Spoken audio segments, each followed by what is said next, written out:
Gracias por seguir con el estudio Somos Bibliar. Cuando los esposos Pérez tuvieron su primer hijito, llevaban meses en una optimista apuesta. Manuel aseguraba que sería varón, mientras Laura insistía en que sería mujer. Finalmente, llegó el día, y nació un varoncito. Estaba sano y robusto, pero tenía una ligera desviación en la mandíbula, un pronunciado estrabismo y una baba incesante, señales claras de retraso mental. Fue un golpe muy duro para los pobres esposos Pérez, pero Laura no se dio por vencida. Desde ese momento, dedicó todo su tiempo al cuidado de su hijito. Pasaron los años y los Pérez llevaron a su hijo a lugares de diversión para ver si reaccionaba. Pero todo fue en vano. Una tarde, la madre de Laura llegó de visita. Al ver con cuánto esmero y paciencia Laura atendía a su hijo, que ahora tenía 15 años, le preguntó: «Laura, ¿cómo es posible que después de tanto tiempo de cuidarlo, aún conserves tu paciencia como si fuera un recién nacido? ¿Cómo puedes soportar tanto?». Laura sonrió con tristeza y respondió tranquilamente: «Mira, mamá, si mi hijo alguna vez muestra una señal de que me quiere, por muy tenue que sea, yo me sentiré recompensada por todos los años que le he dedicado». Eso es exactamente lo que ocurre entre Dios y nosotros. San Juan dice que Jesucristo, el Hijo de Dios, vino al mundo y se hizo hombre. Pero el mundo, que fue creado por medio de él, no lo reconoció. A pesar de que Dios mismo habitó entre su pueblo, los suyos no lo recibieron como tal. No obstante, a los que sí lo recibieron les dio el derecho de ser hijos de Dios. Lejos de rechazarnos por haber rechazado a su Hijo amado, el Padre Celestial nos sigue ofreciendo, a quienes lo aceptemos, el ser adoptados como hijos suyos. Según San Pablo, el Espíritu de Dios nos adopta como hijos, y nos permite tratar a Dios como nuestro Padre, y nos asegura que somos hijos de Dios. Y si somos hijos, explica el apóstol, somos herederos. Herederos de Dios y coherederos con Cristo, pues si ahora sufrimos con Él, también tendremos parte con Él en su gloria. ¿Por qué será que Dios nos cuida tanto a pesar de que no reaccionamos? ¿Por qué persiste en mostrarnos su amor una y otra vez? ¿De veras lo amamos? Entonces, ¿por qué no le correspondemos como Él desea? Ya es hora de que le mostremos a Dios nuestro amor abriéndole la puerta de nuestro corazón para que entre y ocupe el trono de nuestra vida. Bendiciones. Continuamos hoy, amigo oyente, nuestro viaje por el libro de Levítico. En nuestro programa anterior nos quedó pendiente un aspecto dentro del tema del comienzo del ministerio de los sacerdotes que estábamos considerando. Hoy daremos atención a ese aspecto que es: Aarón bendice al pueblo y la gloria del Señor aparece. Vamos a leer los versículos 22 al 24 de este capítulo 9 de Levítico. Después alzó a Aarón sus manos hacia el pueblo y lo bendijo. Y después de hacer la expiación, el holocausto y el sacrificio de paz, descendió. Y entraron Moisés y Aarón en el tabernáculo de reunión, y salieron y bendijeron al pueblo. Y la gloria de Jehová se apareció a todo el pueblo. Y salió fuego de delante de Jehová, y consumió el holocausto con las grosuras sobre el altar. Y viéndolo todo el pueblo, alabaron y se postraron sobre sus rostros. Qué grande bendición es la que vino después de la ofrenda de los 3 sacrificios, la ofrenda por el pecado, el holocausto y la ofrenda de paz. Se cree que cuando Moisés y Aarón entraron al tabernáculo, permanecieron allí hasta la hora del sacrificio de la noche, cuando salieron para bendecir al pueblo, y que precisamente cuando salieron fue cuando la gloria del Señor apareció. Ahora todo este ritual es consumado, y Aarón es consagrado como sumo sacerdote. Los israelitas, viendo todo esto, alabaron a Dios y se postraron sobre sus rostros. Amigo oyente, Cristo nuestro sumo sacerdote ya ha entrado en el lugar santo que está en el mismo cielo, y hoy mismo Él está intercediendo allí por usted y por mí. Asegúrese, amigo oyente, que este Cristo viviente sea personalmente su sumo sacerdote. Póstrese ante Él en adoración y alabanza. Y en esta forma, amigo oyente, concluye nuestro estudio del capítulo 9 de Levítico. Entramos ahora en el capítulo 10. En los capítulos que acabamos de estudiar, considerábamos con todos sus detalles el rito de la consagración al sacerdocio. Pero ahora, en el capítulo 10, nos encontraremos con un sorprendente relato sobre el caso de 2 hijos de Aarón, Nadab y Abiú, quienes pretendieron desempeñar sin autorización alguna el oficio del sacerdocio y quienes por consiguiente tuvieron que sufrir la pena de muerte. Esperamos que usted, que ha podido acompañarnos regularmente en estos estudios sobre el libro de Levítico, ya se haya dado cuenta que este libro tiene muy pocos pasajes narrativos. La realidad es que hay solo 2 en todo el libro.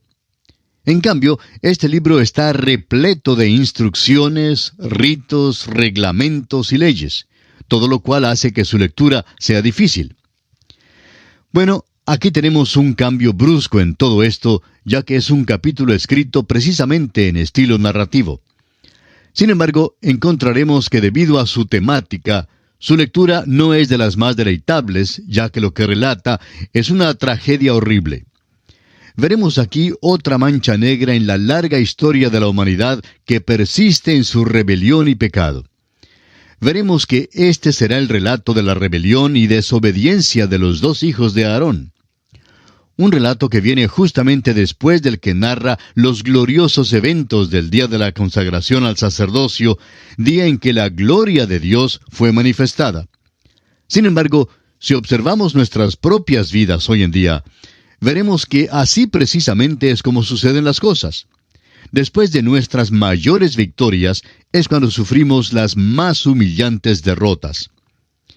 En la Biblia encontramos que esto es lo que sucedió en el caso de Josué, por ejemplo, quien inmediatamente después del glorioso triunfo en la batalla de Jericó, sufrió la humillante derrota en Ai. Creemos que en este caso, la aparente presunción de Nadab y Abiú realmente infunde miedo, especialmente si la consideramos a la luz de las claras enseñanzas dadas por Dios en el monte Sinaí. En Éxodo capítulo 19, versículo 22, Dios dijo: «Y también que se santifiquen los sacerdotes que se acercan a Jehová, para que Jehová no haga en ellos estrago». Y luego, una vez más, en Éxodo capítulo 30, versículos 34 al 38, donde Dios dio a Moisés la fórmula para el incienso para el tabernáculo, Él dice en los versículos 37 y 38, «Como este incienso que harás, no os haréis otro según su composición. Te será cosa sagrada para Jehová. Cualquiera que hiciere otro como este para olerlo, será cortado de entre su pueblo». Sin embargo, veremos que Nadab y Abiú quebrantaron ambas disposiciones. Ahora, ¿qué fue lo que ocurrió aquí? Bueno, Dios demostró por medio de este incidente su absoluta santidad en el mismo comienzo de la edad de la ley. Ahora bien, algunos quizá dirán que al comenzar la edad de la gracia no ocurrió nada similar para enfatizar la santidad de Dios. Pero por favor, no pasemos por alto el caso de Ananías y Zafira, quienes, como vemos en Hechos capítulo 5, versículos 1 al 11, pretendieron engañar al Espíritu Santo. Y en ese caso, una vez más, la muerte inmediata fue la pena drástica que fue impuesta. Amigo oyente, Dios es santo, y nunca debemos olvidar que su trato con sus hijos siempre es a base de la santidad. El escritor a los Hebreos, en el capítulo 12 de su carta, versículo 29, establece que nuestro Dios es fuego consumidor. Una verdad que debe acompañarnos en todo momento en nuestros días. El apóstol Pablo, en su segunda carta a los Corintios, capítulo 5, versículo 11, dice: «Conociendo pues el temor del Señor, persuadimos a los hombres». Y esto es también lo que debemos reconocer hoy en día. Hay una amonestación más en el capítulo 12 de la carta a los Hebreos, versículo 25, donde dice: «Mirad que no desechéis al que habla, porque si no escaparon aquellos que desecharon al que los amonestaba en la tierra, mucho menos nosotros si desecháremos al que amonesta desde los cielos». Y este es uno de los más grandes pecados de estos tiempos, el de no escuchar lo que Dios tiene que decir en su palabra. El mundo actual rehúsa prestarle la menor atención a la palabra de Dios. Entrando ahora en nuestro estudio directo de este capítulo 10 de Levítico, vamos a comenzar con un breve bosquejo. El tema central de este capítulo es las restricciones sobre los sacerdotes. Y analizaremos este tema en 3 aspectos. Primero, el incidente de Nadab y Abiú, hijos de Aarón, contenido en los versículos 1 al 5. En segundo lugar, aparecen las instrucciones que resultan de este incidente en los versículos 6 al 11. Y por fin tenemos el mandato con respecto a las ofrendas en vista de este incidente en los versículos 12 al 20. Comencemos pues con el primer aspecto, esto es, el incidente de Nadab y Abiú, dos hijos de Aarón. Leamos para ello los primeros dos versículos de este capítulo 10 de Levítico. Nadab y Abiú, hijos de Aarón, tomaron cada uno su incensario, y pusieron en ellos fuego, sobre el cual pusieron incienso, y ofrecieron delante de Jehová fuego extraño, que él nunca les mandó. Y salió fuego de delante de Jehová y los quemó, y murieron delante de Jehová. Puede arguirse aquí que la pena de muerte fue quizá demasiado severa para la transgresión que se cometió. Pero note usted lo que dice la última parte del primer versículo. Dios dice aquí que Él nunca les mandó. Creemos que esto revela algo sobre la enormidad del crimen, y es por eso que la pena es justa. Su desobediencia fue premeditada y considerada a la luz del mandamiento explícito de Dios. Ahora, exactamente, ¿qué fue lo que hicieron para incurrir en un juicio tan severo? Este hecho ha sido llamado el culto o adoración de la voluntad propia, y eso es lo que sucedió. Pero con precisión, ¿qué fue lo que hicieron de malo? Quisiéramos mencionar tres sugerencias que se han anticipado. En primer lugar, probablemente no tomaron las brasas del fuego del altar para encender sus incensarios. Este era el fuego que había descendido del cielo. Aparentemente se había dado por entendido que este fuego descendido de Dios era el único que se podía usar para las ofrendas. Esta era la práctica en el gran día de la expiación, como lo veremos en nuestro estudio del capítulo 16 de Levítico, especialmente en el versículo 12, donde dice: «Después tomará un incensario lleno de brasas de fuego del altar de delante de Jehová, y sus puños llenos del perfume aromático molido, y lo llevará detrás del velo». Notaremos también que este era el mismo ritual que se observaba durante el tiempo de la rebelión de Coré, mencionada en Números capítulo 16, versículo 46. Debemos asumir entonces que este método era el único correcto y que el ritual que observaron Nadab y Abiú fue contrario a lo prescrito por Dios. En segundo lugar, otra manera en que desobedecieron a Dios fue en su recuento del tiempo que no estuvo de acuerdo con el ritual dado por Dios. La hora para el ritual para el día ya había terminado. Debieron haber consultado con Aarón antes de hacer lo que hicieron. Al parecer, querían obtener una repetición de la maravillosa manifestación del capítulo anterior. ¿No es este, amigo oyente, el problema de nuestros días, cuando mediante el culto de nuestra voluntad tratamos de duplicar lo que Dios ha hecho? Son muchos los que con sus propias fuerzas tratan de duplicar las experiencias del día de Pentecostés. Pero, amigo oyente, esto es adoración de la voluntad, y Dios no acepta tal cosa. Dios es soberano y es su voluntad la que será cumplida en todo. El Espíritu de Dios moverá según sea su soberana voluntad. Nuestro deber es el de simplemente hacernos disponibles y obedientes a Él. En tercer lugar, otros han supuesto que Nadab y Abiú se entremetieron más allá del velo al lugar santo que había sido expresamente prohibido. Y creemos que hay justificación para tal punto de vista, ya que leemos en Levítico capítulo 16 versículos 1 y 2. «Habló Jehová a Moisés después de la muerte de los dos hijos de Aarón, cuando se acercaron delante de Jehová y murieron. Y Jehová dijo a Moisés: Di a Aarón tu hermano, que no en todo tiempo entre en el santuario detrás del velo, delante del propiciatorio que está sobre el arca, para que no muera, porque yo apareceré en la nube sobre el propiciatorio».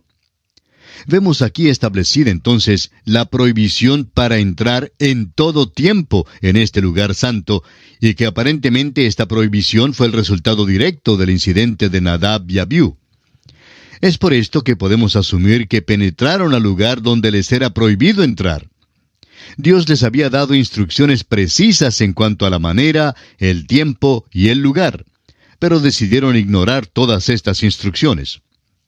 Algunos pueden pensar que Dios ciertamente usa una cirugía extrema, pero la verdad es que revela que nuestro Dios es un Dios celoso. Él es soberano en todos sus tratos, y aquellos que vienen a Él tienen que venir según sus condiciones. Todavía es verdad que el obedecer es mejor que los sacrificios. Dios no aceptará la adoración que sea según nuestra propia voluntad, no importa lo sinceros que seamos. Debemos notar también aquí que el alto puesto de estos hombres no les ofreció ninguna inmunidad. La ejecución repentina de juicio aquí es algo realmente asombroso. No se puede evadir la declaración de que el fuego fue del Señor. Nosotros también tenemos que reconocer que el juicio de Dios no es ajeno a la edad de la gracia. Puede que no sea siempre tan repentino, pero es seguro que se realizará. El apóstol Pablo en su primera carta a los Corintios, capítulo 11, versículo 30 nos dice: «Por lo cual hay muchos enfermos y debilitados entre vosotros, y muchos duermen». Y en el caso de Ananías y Zafira fue tan repentino y seguro como en el incidente de Nadab y Abiú. Ahora, eso no significa que el creyente en Cristo pueda perder la salvación. Nadab y Abiú y Ananías y Zafira no perdieron su salvación, ni la perdieron los creyentes en la congregación de Corinto sobre quienes cayó el juicio. Esto lo vemos claramente expuesto en los versículos 31 y 32 de la primera carta a los Corintios, capítulo 11, donde Pablo dice: «Si pues nos examinásemos a nosotros mismos, no seríamos juzgados. Mas siendo juzgados, somos castigados por el Señor para que no seamos condenados con el mundo». A veces la muerte física es un juicio para el Hijo de Dios. Hay pecado de muerte, según Primera de Juan, capítulo 5, versículo 16. Pero lo que se trata aquí es solo la muerte física, y el Hijo de Dios no es condenado con el mundo.